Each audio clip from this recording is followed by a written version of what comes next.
One of the things that I started working on in reaction to a lot of the problems of performing field recordings is what I call field diffusion.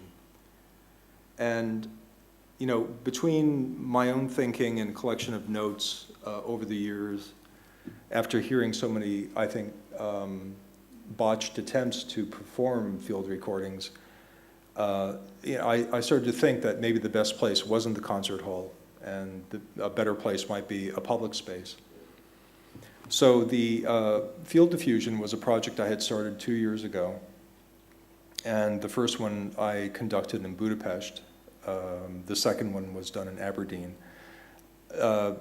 I thought the best way to present maybe field recordings is by going to a public space where people normally congregate, like a food court. That was essentially what gave me this idea. Some place where scope and focus was not directed and wasn't necessarily preformed through expectations for people. So some place in the public where people could go and their attention and scope could wander, and they had full control over what they decided to, you know, pay attention to and listen to. And the space would be would be spatially oriented, not temporal. So when you went to a place like this, like a park, you know, there's no place where you go, oh, well, I have to be at the park at this time, and these things take place, and then I have to leave when these things are over. You go to a public space, and you can be there for 15 minutes, you can be there for 45 minutes. It's kind of, it's an open form.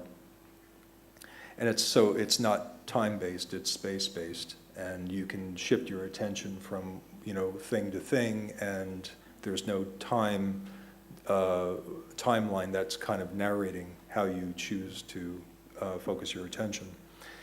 And part and parcel with that is the lack of rules of engagement. You can feel free to engage with whatever you want. You can watch children playing, or you can listen to maybe a musician in the park, or you can talk with a friend or play chess or what have you.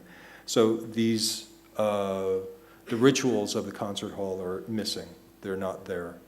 And it's not a culturally controlled situation.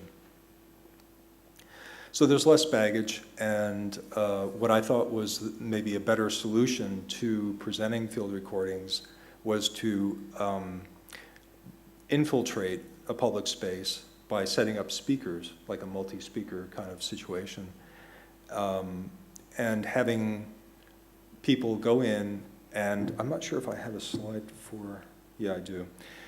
There's a great book by Henri Lefebvre called Rhythm Analysis. I'm sorry if I'm mangling his name in French, but he was a philosopher, French philosopher, who did a lot of writing about time and rhythm being natural times, natural rhythms, not necessarily musical time and rhythm. His rhythm analysis was essentially about going in and sort of recognizing the rhythms of a place.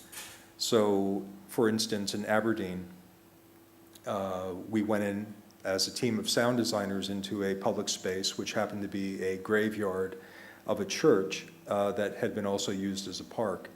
And it was in the middle of the city, so there was a lot of sounds around the immediate environment. So Lefebvre goes in and he does sort of this analysis of a space in terms of the part of the day.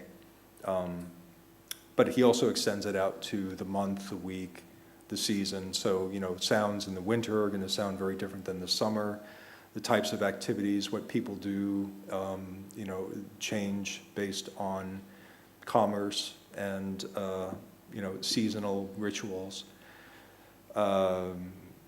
So we went in and did this analysis from 8 o'clock in the morning till 6 o'clock at night. We basically cataloged all the sounds of the city and the environ of that, you know, locale for that length of time, and we basically created like 3 cycles.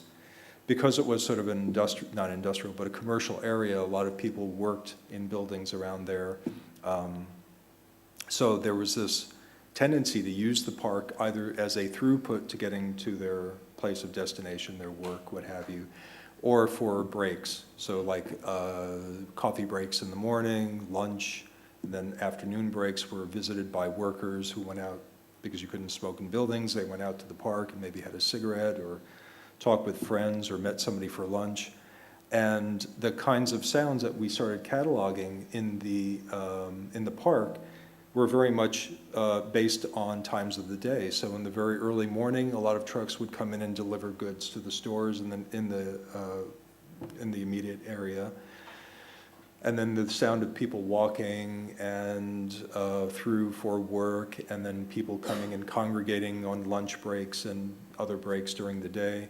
So all these sounds we cataloged, excuse me. And in the afternoon when school got out, there was the sound of kids talking, and a lot of the kids would, you know, like junior high and high school kids would come through the park and talk and, you know, carry on and stuff. And then after that kind of settled down, and before people were getting off from work, we noticed that there were some skateboarders in the building next door that had a lot of like metal railings, so they would do, you know, their grinds and stuff over